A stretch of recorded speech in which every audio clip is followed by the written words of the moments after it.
But let's get into it. This is what the people want. This is what the people want. The Jets are on the clock. Who are you taking, and why would you take them?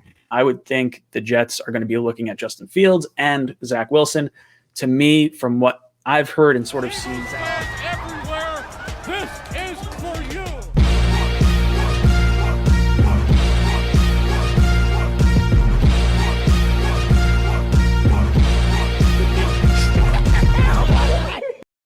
What's going on, you guys? It's your boy Joe Castro, aka Philly Fresco, and I'm joined as always by my boy Brandon. This is Philly the podcast, but today we have another special guest for this mock draft. We got my boy Ryan from Jets Talk 24/7. How is it going, my guy? Oh, it's going real good. I'm loving life as a Jets fan right now. We got our new head coach, multiple first round picks. There's a lot of excitement going on in Jets land right now, and thank you so much for having me on, guys. Definitely, man. It was a pleasure to have you on. Now, before we get into too much of the excitement, I know you guys are very happy over there in New York right now, but let's talk about, your channel. Tell them where they can find you, what you do over there and everything. I love it, by the way. I've been, doing a lot of research lately, and you break down some stuff really good over there. I love the channel. Thank you. So Jets Talk 24/7. I'm on YouTube, Facebook. I live stream Mondays and Tuesdays. I do a call-in show on Mondays. Tuesdays, I have a bunch of other Jet guys on, so we kind of do like an around the horn style question show. And then I just do my weekly videos. So I'll do breakdowns on Jet games or reactions to stuff. And it's fun. I have a good time with it. I really enjoy like the salary cap aspect of football. So if you like that sort of aspect, along with maybe a little tinfoil hat theories for Jet fans, you can hop on over. Yeah, we're gonna need you to come over here and break down ours because honestly, our cap is crazy. You guys are in a world of hurt. I like the connection too. So I want to ask you guys a bunch of questions too eventually, like free agency questions. Because Joe Douglas, our GM, is your former VP of player personnel, I think, at one point. So there's a connection there that I think could wind up with some trades or free agent moves. I mean, I feel like there's a couple. Go ahead. I'm sorry. Go ahead. I don't know. I was going to say, I thought that when you guys were trading Jamal Adams, that maybe we could try to sneak in a deal because of that connection. That didn't happen. No dice. Seattle offered a ransom. It was 2 firsts, a third, and a player.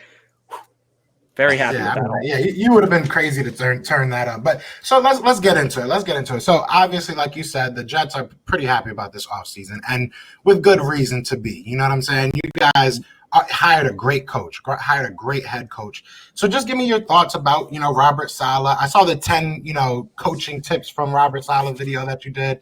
That was a great one. So, just give me a little bit of insight on this coaching hire. And I know he's got some of his coordinators coming too. So how do you feel about everything? Yeah, so I love it. The last 2 years as a Jet fan with Adam Gase as the head coach, like going back to like reaction videos from when Adam Gase was actually hired. It's just like all Jet fans putting their hands on their head like, you got to be kidding me. Like this guy was just in our division. He played like he had a horrible coaching staff, horrible like time coaching the Dolphins. And then we bring him in like a day after he gets fired. So we've had like a wet blanket on this franchise for the last 2 years. It's been hard to get excited about things as a Jet fan.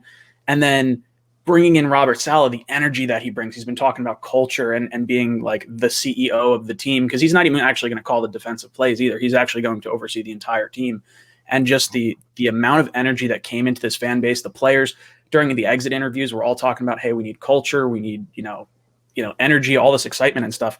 And you bring in this guy that's like literally known for just energy on the sidelines. He's very like stoic in press conferences, and I don't want to say an intimidating presence, but he's a very kind of calming, strong figure when he walks into a room.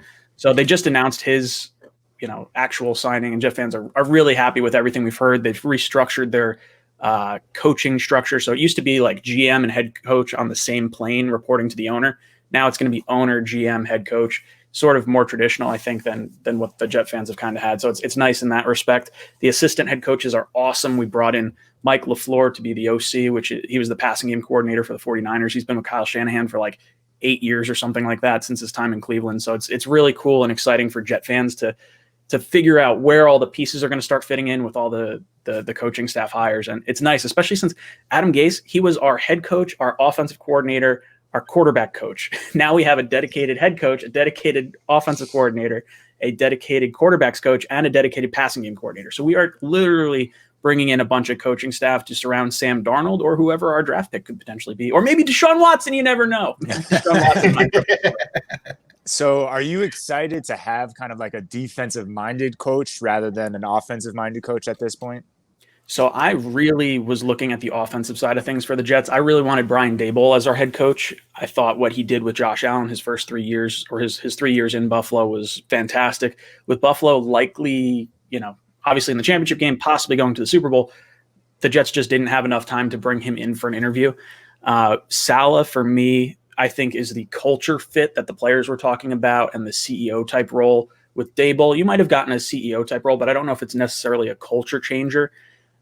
So defensive wise, we've had most of our success under defensive head coaches like Bill Parcells, Rex Ryan, 1 year with Todd Bowles. But was I excited initially? Like, if you had told me at the beginning of the offseason that we'd be getting a defensive head coach, I'd be like, well, hopefully he brings a good offensive coordinator. And this was like the best case scenario. He was not on my radar at all. I thought for sure he was going to Detroit because he's from Michigan. So I definitely thought he was not coming to New York. Yeah, I saw those rumors going around of him connecting to Michigan. I think he went to college in Michigan. Like everything, he's just from that area. And it was kind of like a gimme, like, oh, he's going to go there. But hey, new culture in New York now. I'm a big fan of Robert Saleh. I'm a huge fan of Robert Saleh, and shout out to him because I believe he's the first NFL head coach that is Muslim in the history of the NFL. So shout out to him. I hope that he succeeds, and I hope you guys succeed. I have nothing wrong with the Jets. You guys gave us a win. I'll take that. Gave us a little bit of hope. But so now that you do have Robert Saleh, we all know he's a great leader of men and everything. What do you think the direction of the Jets is going to be? Do you think? I don't want to say, let's keep Sam Darnold out of this for now. We'll keep the video a little juicy till the end. But what do you think is going to be his mind frame going forward? Do you think this is going to be a defensive heavy team going back to the Rex Ryan days, or do you think he's going to be kind of balanced? So his motto for like his defense and everything that he's all about is all gas, no break. So I think you'll expect a lot of high energy guys. I do think we're going to get to more of an identity. We haven't had an identity in quite some time. Some of our heavy hitters as far as like money goes, Quinnen Williams, number 3 overall pick from just 2 years ago, defensive lineman. CJ Mosley opted out this year. He's like the highest paid middle linebacker in the game. He basically has not played in 2 years. So we're excited to kind of see where he can go. Marcus May is probably coming back on re-signing a deal with us at some point this offseason. So I think we'll get a defensive identity, and I think we're going to try and formulate some type of identity on offense. I know our offensive line with Becton and possibly Joe Thuney, the guard from the Patriots that I know the Jets are definitely going to be looking at, would be maybe more of a ground and pound type team. Now, we still need a running back in the draft as well. I don't think we'll go overly high. It seems like the 49ers and the Joe Douglas sort of tree works as more of a running back by committee, if you will. But I think quarterback's an interesting situation. I think Sam Darnold is definitely a possibility. The Watson rumors are flying like crazy. The Jets are the favorites to land him right now if he winds up getting traded. And then there's the options of the quarterbacks at the top of the draft because McCagnon and Saleh obviously did not draft Sam Darnold, so that could be an option at number 2. Who knows? So I know you were talking earlier a little bit about how you kind of look at the cap and everything. What is the Jets cap situation right now? So we're actually in one of the best situations in the league. We were top 2. I think something changed, and now we're top 3. So I think we're sitting at $65 million right now. Halfway. Not to mention, like, we can cut 2-3 players and make it pretty much $80 million in salary cap space. And in a year where the salary cap is dropping from $200 million down to $176 million, there's going to be a lot of teams like Philly, unfortunately, that will not be able to pay agents. There's going to be teams like the Saints who are $90 million over the salary cap that are going to have to cut a ton of players. That's a lot. And so I was really hoping the Jets would get Aaron Glenn, the defensive coordinator for the Saints, because there's a lot of defensive players that I really like over there. Marshawn Lattimore is going into the last year of his contract. He could probably be swapped for a draft pick, starting caliber corner right off the bat. So I love the Jets cap situation. We have tons of cap in the future. We literally have no one on this team. We broke this down to the bare bones. The only player that we're going to have to pay in the near future is Quinnen Williams, and he's going into his third year of his rookie contract. So we don't have anyone we're really paying right now. Yeah, I love Quinnen Williams. After he blessed himself and then thanked himself, and that was to this day my favorite interview I've ever seen in my life. Now, to stay on the coaches, just one last thing I want to say on the coaches. Like you said in the beginning of this video, we have a lot of things that, kind of interweave in certain ways. Like, I know you're coming from a head coach that was very stubborn. We're coming from a head coach that was very stubborn. So, how much do you trust your franchise, your organization to make the right decision and, possibly go with the decision you're going to make at number 2 today? So how much do I trust the Jets in general? Like, over the course of my existence as a Jet fan, I'm 31 years old. They haven't made a whole lot of really good decisions in the past. We haven't had a good GM in a while. But Joe Douglas is like the best football mind I think we've ever had in our front office. Coming from, obviously Ozzie Newsome and then going over to you guys. He was with the Bears for a year as well. And I think he is the guy based on all his moves, like even his failed moves. He brought in Ryan Khalil out of retirement to start at center 2 years ago. And that was, he was brought in July. So after the draft, after free agency, saw that the center, position was an issue, tried to pull a rabbit out of his hat. Didn't work out, but it was still like a nice swing. Then he brings in a top 10 center in McGovern last year. So I think his focus is going to be rebuilding the offensive line, which is what a lot of Jet fans wanted to see. So one offseason in, we've got our franchise left tackle. We got a stud receiver that we think is going to be really good in a new offense in Denzel Mims. So drafting wise, I really like Joe Douglas. I really trust his judgment. Coaching staff wise, I like Saleh. I think he gets the most out of players, and I think he'll want to, I don't know. It'll be interesting to see who he wants. Like, is he coming over for Sam and trying to reclaim Sam? Because a lot of Jet fans have always thought that Sam would do well if we traded him to the 49ers. And we literally brought the 49ers offense and schemes to MetLife Stadium. So I don't know. It's gonna be fascinating. I trust this regime more than I trust other Jet regimes in the past. Definitely. And to kind of keep on that, like you said, you're bringing the 49ers to the Jets because that was a marriage that was very, openly stated, right? And now we're looking at the Eagles and we're bringing the Colts to Philadelphia, basically. So we kind of figure the same thing. How much – now, the difference between our situation is the money, right? So you are in the – correct me if I'm wrong, please. You're in the moment right now that you have to figure out if you're going to pay Sam Darnold, right? You got to see if he's the franchise guy. We're kind of in the mode that, we paid the guy. It's not necessarily panning out. We'll see where it goes from here. But how much do you have faith in Sam Darnold being that guy for your franchise? For me, I'm going to trust Joe Douglas and Saleh, whatever they decide ultimately. I thought Sam was going to break all the Jets records after his rookie year. I was like, okay, he is going to be the guy moving forward. Then we brought in Adam Gase, and then everything just regressed for the last 2 years. So there's going to be a lot of talk about Sam Darnold. What's he worth on the trade market? Is he worth, coming back? Joe Douglas, he loves trading down. So the number 2 pick, unless they fall in love with a quarterback or they, trade it for Deshaun Watson, there's a real good shot the Jets are going to try and move down if they decide to hold on to Sam Darnold and just surround him with a ton of talent. Now, going into his 4th year, we have to decide on his 5th year option actually just after the draft. So that could be a little bit of leverage, I guess, maybe in a trade if a team wants him for 2 years. But his cap hit in his 5th year, so 2 years from now, would be $25 million, and it's fully guaranteed for injury. So more than likely the Jets are not going to exercise that option because God forbid he tears an ACL this year. If we roll with him, we'd rather franchise tag him knowing he's a good quarterback than be on the hook for $25 million next year, with an injured quarterback and no quarterback at the position. Like, I don't know. It's interesting to kind of see what goes on with Sam and how they sort of utilize him. Yeah, I like Sam. I like Sam Darnold in college. I don't want to say I liked him. He played I'm a Penn State fan guy. I'm a Penn State guy. So you saw that role. Yeah, he liked it. Oh my God, that hurt my heart. To this day, I don't even want to talk about it. Let's move on. So let's get into this draft a little bit. Yeah, seriously, I'm having well, what's the word that they say? Triggered. I'm triggered. But no, so let's get into this draft a little bit. So let's talk about the needs for the Jets. I know a lot of people are connecting you to a quarterback, but you guys have 2 picks this first round, I should say. So what are some of the holes that you think the Jets are going to try and fill this year? So the biggest holes we have right now, quarterback, wide receiver, interior offensive line, specifically guard. edge rusher, and cornerback. Now, in free agency, since we have so much money, I'd like them to address wide receiver. There's a lot of big names hitting free agency. Mm-hmm. If the Jets were to get Watson, Allen Robinson's been connected with him, so it sounds like that would be a good option for the Jets. I think we'll still try to go after him whether we get Watson or not. There's Galladay, Godwin, Juju Smith-Schuster. I don't really want Juju.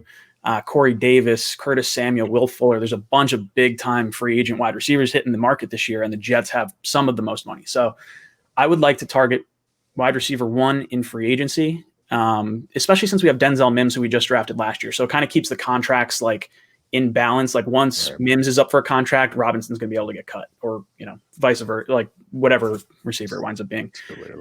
Guard is another position I would like the Jets to address in free agency. So Thuney, however you pronounce his name, the guard from the Patriots would be the top guy on my list. I think the Jets are going to make him the highest paid guard last year until he was franchised. He has, I believe it's 3 penalties over the last 2 years, has never missed a start, and can play every position across the offensive line. So I think Joe Douglas, being a former offensive lineman, a former offensive line scout, is going to love that. And he's going to bring in him or Sheriff, or, insert whatever guard you want. I think he's going to try to address the interior offensive line in free agency for the Jets. So wide receiver and guard are the 2 biggest spots. And then I could see us going with some more of the San Francisco defensive type guys, like a Ronald Blair on the cheap. Richard Sherman has spoken very highly of Saleh. I could see him coming over. We need some cornerback help. He's not going to be a long-term answer, but I think as a, sort of a stopgap, kind of get the defense and in place, I think it makes a lot of sense. Yeah, that makes sense. I mean, that'll be. So you think this will be like a rebuild, or will this be a quick turnaround? Because you guys got a lot of money and good amount of picks. I'm actually, before we hopped on this, I was working on my mock offseason because I have a bunch of Jet fans that are like, if you trade for Deshaun Watson, you're not going to have enough ammo to like rebuild a team. I was like, watch me.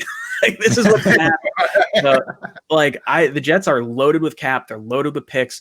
It seems like they're a location where players want to play for this head coach as well. So depending on what happens, I think they're 2 years away from the playoffs if they don't get Watson. If they get Watson, I think they can make it in this year. Yeah, your guys' situation reminds me of kind of like the Miami Dolphins. It's like once Brady left the Patriots, it's the AFC East has kind of opened up. Now you got the Bills in the AFC Championship, the Dolphins barely missing the playoffs, and then you guys are kind of looking like how the Dolphins are. Like this offseason can be you guys just getting all these new players, and everyone sit back and be like, wow, the Jets actually look all right on paper compared to the last couple of years. Yeah, it's interesting. So 2 years ago, the Jets finished the season 7-9, but it was a very weird 7-9 because we went on a 6-2 run at the end of the season. But that 6-2 run was very weird because we played the Steelers' third string quarterback and we played the Bills' backups the last game of the season. So really, the Jets should have been 5-11 2 years ago with a top 10 pick. We wound up picking 11th. And then this year, the Jets finished 2-14. We beat 2 playoff teams in the Rams and the Browns. Granted, the Browns had no one. They lost all their wide receivers to COVID. But there were other games that the Jets should have won. So I don't think the Jets are as bad as 2-14 and the number 2 overall pick. Yes, we've earned it, but I don't think they're as bad. I think there's a lot of good players that just didn't have the motivation under Gase that I think you'll see sort of. Right. It wouldn't shock me to see the Jets turn around next year after a 2-14 season and go 7-9 with the outside shot at hitting a wild card. So before Joe starts talking about the pick that you want, I got to know what was your reaction when you guys were the lock for the number 1 pick? Like it was the Jets, then the Jags, and all of a sudden y'all decided, you know what? Let's win 2 games. Crushed, absolutely crushed. I went live after the win happened, and my fiance's sitting in the other room, and I'm just dropping F-bombs. I was like, you gotta be kidding me. We had it. It's right there. I was so mad at the Rams because the Jets actually played well that game. I was like, but it wasn't even that well. Sam didn't have a great game. The wins that we've had, Sam has been so-so. I think his best performance this year might have been 250 yards and 1 touchdown. Really underwhelming. And when the Jets won, I thought it was such a lock the Jets were going to get Trevor Lawrence. To watch it get pulled away. And my main thought was okay, if you get Lawrence to New York, you have the best head coaching candidate. You have the best shot at getting free agents because they're going to be attracted to the young generational prospect. You don't have to trade picks to go get your quarterback, which is huge. Now, taking a step back and sort of seeing where the Jets fall right now with the money, I never saw the Watson thing coming. I thought Watson was staying in Houston. So that's an interesting situation. Would definitely make Jet fans feel a lot better. Not to mention after the Jets lost that first overall pick, we started watching a little bit more of Zach Wilson and Justin Fields, and the performances they've put on in their bowl games were incredible. So Jet fans are feeling a little more comfortable than we did, a month ago. Yeah, I think we have some good.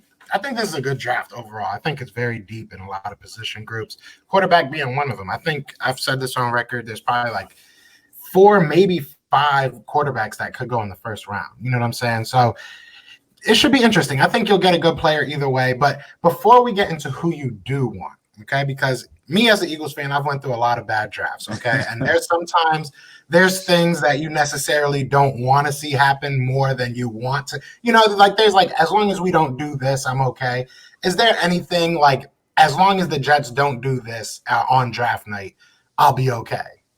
So for me, the biggest thing would be if they take a non-quarterback at number 2. I think number 2, regardless of what the pick is, whether it's the Jets picking or trading out, has to be a quarterback. So if the Jets stay at 2, I expect them to take a quarterback. If they trade down, or if they don't take a quarterback, I expect them to trade down and then add either a wide receiver, a cornerback, or something of that nature. A lot of fans are talking Penei Sewell at 2. I would lose my mind. I like Penei Sewell, but I don't want him at number 2. If you can get, especially if you can trade down, say with the Falcons at 4, and you can get a first-round pick for next year, and you have 3 first-round picks, and you decide you're rolling with Sam this year, then it looks a lot more attractive because you can go up and get your quarterback next year in the event it doesn't work out with Sam. So there's a lot of interesting options for the Jets. See, I'm happy right now because you haven't said the name that I'm hoping you're not going to say, and when I'm not going to say it, Brandon, you know who I'm hoping he doesn't say? We're going to get to this pick. You know what I'm saying? You guys want Devontae Smith probably, right? Is that what you're looking for? Or? Me personally, I'm not Joe.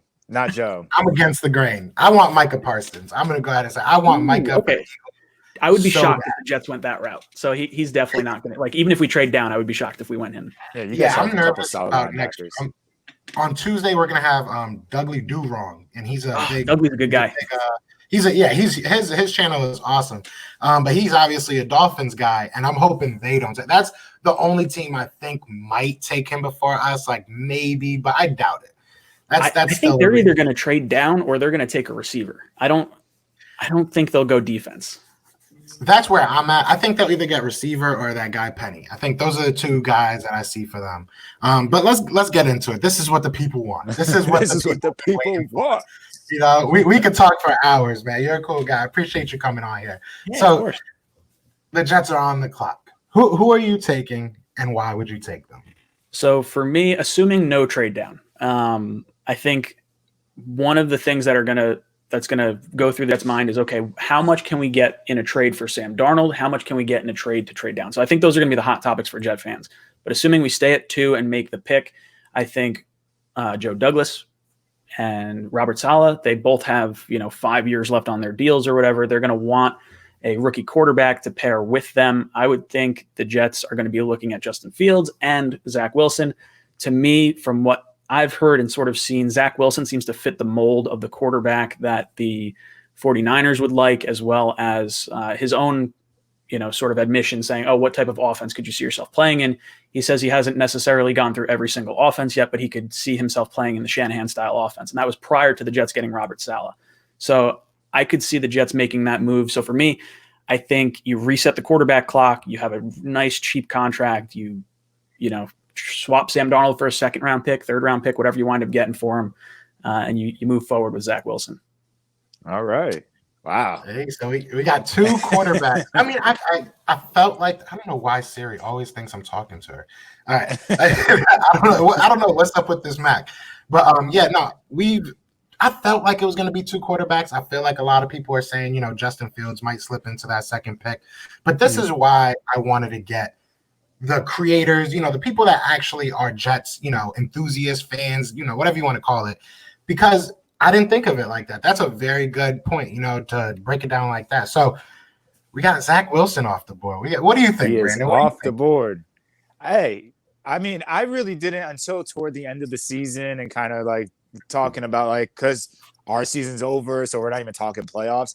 is when I started hearing about Zach Wilson and like the BYU and all that. And I started looking, and he's a pretty solid player and he throws a nice deep ball. So, I mean, that wouldn't be the bad choices, especially with the new head coach. And you want to like kind of just like start over in a sense. Like you have the money, you can get veterans, and then if you're able to trade Sam Darnold, that'd be great. Because I don't want you guys to fall into an Eagle situation where you draft a young guy at the number 2 spot, you keep Sam Darnold. Sam Darnold plays bad for like 4 games, and then everyone's screaming for the backup quarterback. Ooh, I'm gonna beat you there. So how about this? Ooh. You guys traded up for Carson Wentz, number 2 overall, while you still had Sam Bradford, a broken quarterback. You waited until preseason when the Vikings, Teddy Bridgewater got hurt. Traded him for a nice first round pick. Joe Douglas was on that staff. I could see the Jets holding on to Sam and waiting for the trade value to really shoot up. That's true. That's true. I mean, yeah, you can look at it that way, and that would be very good for you guys, to say the least. Get a desperate team. And get like yeah, I would be surprised if the Jets waited that long. I think they'll trade Sam during the draft if that's the route they wind up going, because I think there's that awkward situation where you have 2 young quarterbacks, because it's not like Sam is the Sam Bradford that you guys had at that time. I want to say right. Sam was probably 27 or 28. Sam Darnold right now is 23. So it's like, he's still so different. Young. It would be definitely a conflict of interest for the Jets, I think. Well, it sounded like the Jets are finally going to be back on the rise, man. I'm excited to see what happens with this draft. I feel like our mock draft is going to be very close just because we have all the people. You know what I'm saying? Like, I can make up a bunch of top 10 picks, but I think this is the way to do it. This was a lot of fun. So before we get out of here, man, is there anything you want to say to the people, Ryan? Let people know again where to find you and everything. Yeah, Jets Talk 24/7. I do a lot of Jet stuff. I'll cover some of the bigger NFL topics that pop up throughout the week, but I have a lot of fun. I've done this now for 3 years, and it's just been a lot of fun meeting everyone, meeting you guys. It's nice to get to know all the content creators. Yeah, this is a lot of fun for me too. Like I said, I'm meeting all new people, so it's exciting. I love collabing. So, like I said, everybody, on Tuesday at 6:30, we're gonna have Dougley Do Wrong on the channel just to do his pick for the Dolphins.